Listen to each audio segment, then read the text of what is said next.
Hey guys, do you feel anxious about what you hear in the news? Do you have difficulty falling asleep because you can't turn the stress off in your brain? Are you sick all the time? Are you angry at people that you should be loving? Or is lack of clarity sabotaging your relationships, your diet, your future? You are not alone. This is happening to all of us, way more than it should or even needs to. This may be the most important thing you've heard in a long time because many people don't know this. Your emotional state has everything to do with why you aren't experiencing the life that you want.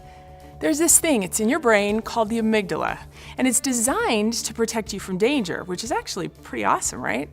But here's why it isn't always so awesome. That amygdala gets triggered anytime you get feelings of being anxious, mad, sad, or exhausted. That area in your brain perceives these feelings in the exact same way that it would if you were about to be hit by a bus.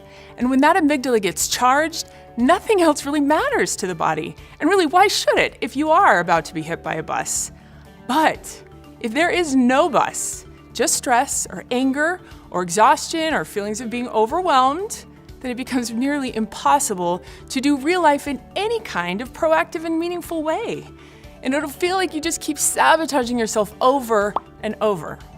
So you can get new planners, or start a new diet, or go to therapists for your strained relationships, or even meditate regularly.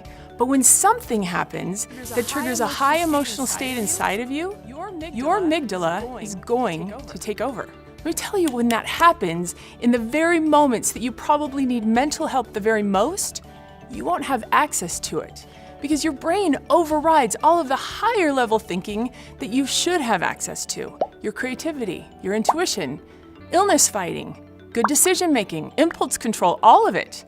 Strong emotions alert your brain that you might be in some real trouble. And so to get the energy to get out of that trouble, your heart races, you act impulsively, you blow the diet, you eat the bag of chips, you get sick. Potentially unhealthy urges of all varieties become extremely tempting at this time. So when you need it the most, you can't seem to pull that part of you that knows better to be in charge when you want it to be. This site is going to be the end of all of that nonsense for you, so I'm so glad you're here. Let's be clear, this isn't a meditation site. Meditation is great. I do it all the time. And there are great guided meditations and mindfulness recordings here ready to help you when you need them most.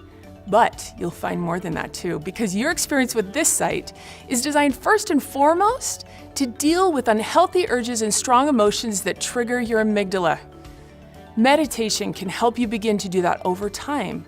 But if you're not in the habit of carving out time to meditate every day, you're not getting enough to make the physiological changes inside of your brain to help you much during those strong emotional times.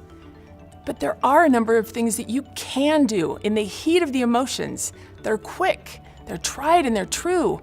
You just need to get that amygdala, that stress response, to mellow out so that your grown-up self can take over, to get unstuck and move on. The goal here is to start moving forward to better and better ways of responding to and interacting with the strong feelings that come up as a part of life. Instead of ignoring them, which really gets that amygdala going, you'll learn new ways that will make a huge difference in your life, all in the privacy of your own headphones. So quickly, let me just explain how this site works. Think of it as your new best friend, because really, it could be. So you get triggered. Could be anything, doesn't matter. Instead of doing what you've always done when strong emotions or urges hit out of nowhere, do this instead. Explore the feeling and put a name to it. The moment you do, by clicking on one of those hexagon helpers up there, your amygdala immediately starts calming down, just by simply dealing with it instead of stuffing it. Just go with your gut and choose an option that seems to best fit right now. You can't really blow it. If the direction that you're headed doesn't feel great after a few clicks, there's no worries. Just go back and find one that might feel better. If you're about to do anything that you know you'll regret later, though, click on the Unhealthy Urge pod on the homepage, because there are some revolutionary techniques and mindfulness solutions to surf you over to the other side of that urge without having to act on it. Every time you manage your emotions in this new way, You are rewiring your brain, literally. You're building your ability to make way better choices and decisions when you're faced with any kind of stress, crisis, or difficult feelings that life inevitably throws at all of us. So get started, just get started now. Start calming your amygdala and you'll be amazed at how much better life becomes. Give it a try. I'm Stin, and I'm so happy you found my thought coach. Welcome to the new you.